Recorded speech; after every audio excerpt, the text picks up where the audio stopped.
সমৰ্থ পোৰ্টেল চলাবলৈ অসমৰ্থ শিক্ষা বিভাগ। সমৰ্থ পোৰ্টেলত নামভৰ্তি কৰিবলৈ গৈ অসমৰ্থ শিক্ষাৰ্থী। অসমৰ্থ শিক্ষামন্ত্ৰীক অপসাৰণৰ দাবী দল সংগঠনৰ।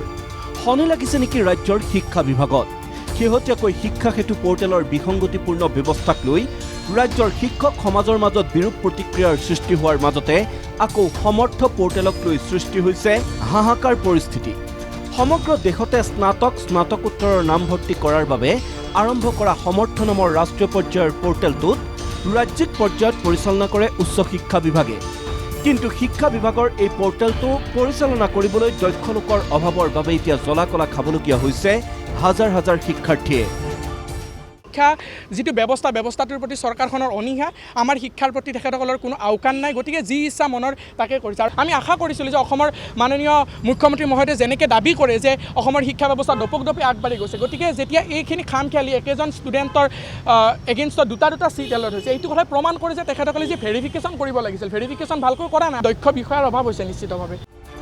মন কৰিবলগীয়া কথাটো হ'ল সমৰ্থ পোৰ্টেলৰ মাধ্যমেৰে আবেদন কৰা শিক্ষাৰ্থীৰ নামসহ কলেজৰ তালিকা বুধবাৰে নিশা 12 বজাৰ ভিতৰত প্ৰকাশ হ'ব লাগিছিল যদিও বৃহস্পতিবাৰ পৰ্যন্ত শিক্ষাৰ্থীৰ তালিকা প্ৰকাশ নোহোৱাৰ অভিযোগ উঠিছে।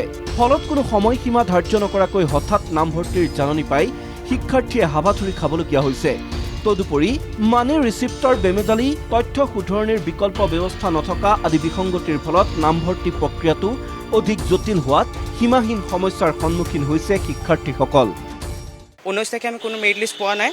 তাৰ আমি পিছদিনাখন ৰাতিপুৱা 3টা বজাত এখন মেৰিট লিষ্ট পোৱা গৈছে। সেইটো আপোনাৰ এটা ছাত্ৰ ছাত্ৰীৰ কাৰণে এটা হাৰাশাস্তিৰ নিচিনা হোৱা যায়। কিছুমানৰ পাৰ্চেণ্টেজ আপোনাৰ 93, 94 আহিছে, 95লৈকে আহিছে, কিন্তু ফাৰ্ষ্ট লিষ্ট বা ছেকেণ্ড লিষ্ট ক'তো আমি দেখিবলৈ পোৱা নাই। BSc, BCom, BA কাৰণে যিটো এপ লঞ্চ কৰিছে সামৰ্থ নামৰ, এই এপে বহুত বিসংগতিপূৰ্ণ প্ৰব্লেম দেখা গৈছে। তেওঁলোকে যে শিক্ষা ব্যৱস্থাটো আন্তঃগাঁথনিটো ঠিক নকৰাকৈ তেওঁলোকে বিভিন্ন ধৰণৰ অনলাইন মাধ্যমৰ কাম কাজবিলাক কৰিছে, যিটো তেওঁলোকে এতিয়ালৈকে ঠিক কৰিবলৈ সক্ষম হোৱা নাই। শিক্ষা বিভাগৰ এনে দায়িত্বহীন কাণ্ডক লৈ সৰব হৈ পৰিছে সদৌ অসম ছাত্ৰ সন্থা। এই সমগ্ৰ প্ৰক্ৰিয়াক শিক্ষা বিভাগৰ ব্যৰ্থতা আৰু বেমেজালি আখ্যা দি ছাত্ৰ ছাত্ৰীৰ জীৱনক লৈ হেতালি নিখেলিবলৈ সকিয়নি সদৌ অসম ছাত্ৰ সন্থাৰ মুখ্য উপদেষ্টা সমুজ্জ্বল কুমাৰ ভট্টাচাৰ্যৰ। ল'ৰা ছোৱালীয়ে ছাত্ৰ ছাত্ৰীয়ে এটা পৰিকল্পনা কৰে, সপোন আছে, সপোনটো আগুৱাই নিবৰ কাৰণে প্ৰচেষ্টা কৰে। এটা নামভৰ্তিৰ ব্যৱস্থা যদি নিখুঁতভাৱে পৰিচালনা কৰিব নোৱাৰে, কোনটো কাম ভালকৈ কৰিব? এই কাণ্ডৰ লগত যিসকল জড়িত তেওঁলোকক কঠোৰ দৃষ্টান্তমূলক শাস্তি প্ৰদান কৰিব লাগে, কাৰণ ছাত্ৰ ছাত্ৰীৰ ভৱিষ্যতক লৈ হেতালি খেলা কাৰো অধিকাৰ নাই।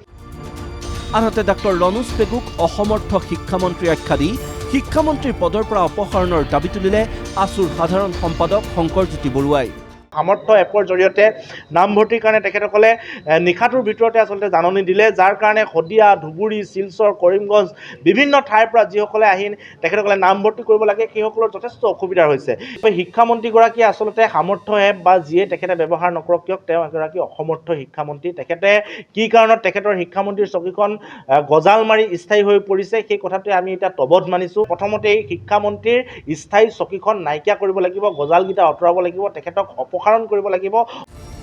প্ৰশ্ন হয়, উচ্চ শিক্ষাৰ নামভৰ্তিৰ বাবে প্ৰস্তুত কৰা এই ধৰণৰ পোৰ্টেলত কিয় ইমান জটিলতাৰ সন্মুখীন হ'বলগীয়া হৈছে শিক্ষাৰ্থী অভিভাৱক? কিয় সমৰ্থ পোৰ্টেলৰ সেৱাসমূহ সহজভাৱে উপলব্ধ কৰাত ব্যৰ্থ হ'ল শিক্ষা বিভাগ? ছাত্ৰ ছাত্ৰীৰ দুৰ্ভোগ আঁতৰোৱাৰ বাবে শিক্ষা বিভাগে কিবা ব্যৱস্থা ল'বনে? Bureau report, NKTV+।